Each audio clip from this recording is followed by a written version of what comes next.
بسم الله الرحمن الرحيم. اللهم صل على النبي. هنعمل المقلوبه مع بعض. انا حطيت الحله دي في حله ضغط فيها اللحمه بتتسلق بالطريقه بتاعتنا. شوحتها، حطيت حبهان، حطيت فلفل، حطيت بصل، ورق لورا، عود قرفه، وحطيت عليها طبعا ما شوحت ميه وحطيت عليها عشان تتسلق. ومعايا البطاطس بقلي فيها اول. بعدها هقلي الباذنجان. شايفين رش عليه ملح بينزل الميه، ولو هو حار بيبقى حلو، طعمه بيبقى حلو. بينزل الميه خالص. الميه دي توفير في الزيت. هخلص ونشوف هنعمل ايه مع بعض.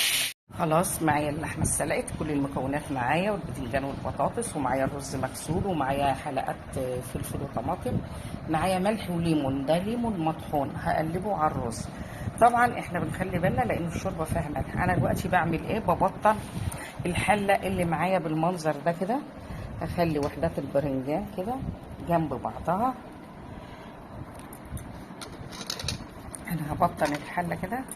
بسم الله ما شاء الله. كل مكوناتي جاهزه. ادا اللحمه خلاص جهزت، وده البطاطس، وده بطنت الحله اللي هطبخ فيها بالمنظر ده كده، من على الحواف ومن تحت زي ما احنا شايفين كده.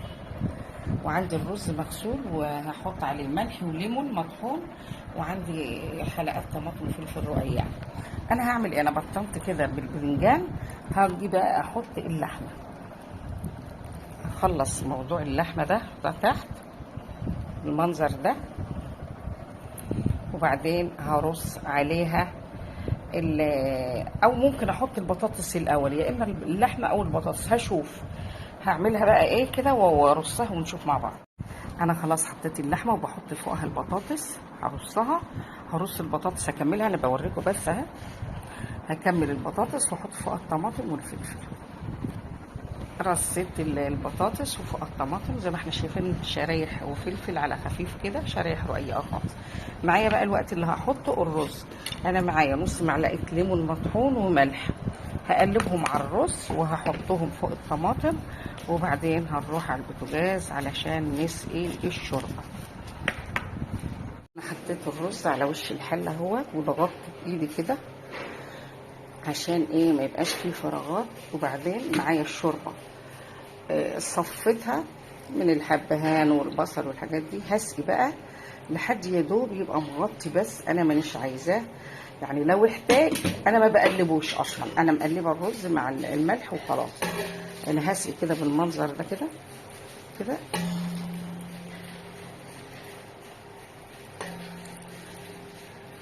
بدأت الشوربه تبان. بكتفي بالقدر ده.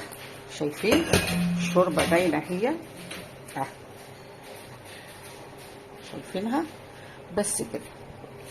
واضغط عليها لحد ما تتشرب، بعدين اهدد خالص. انا اسيبها على نار عاليه في الاول زي اي طبيخ رز او محشي.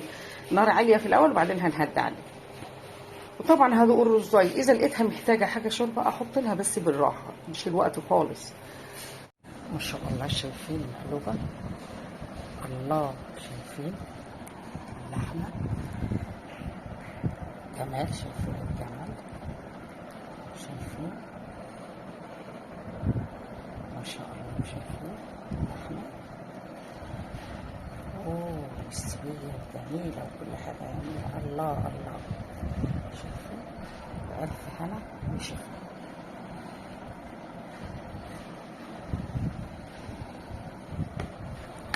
فعلا بشوف حاجه جميله ما شاء الله.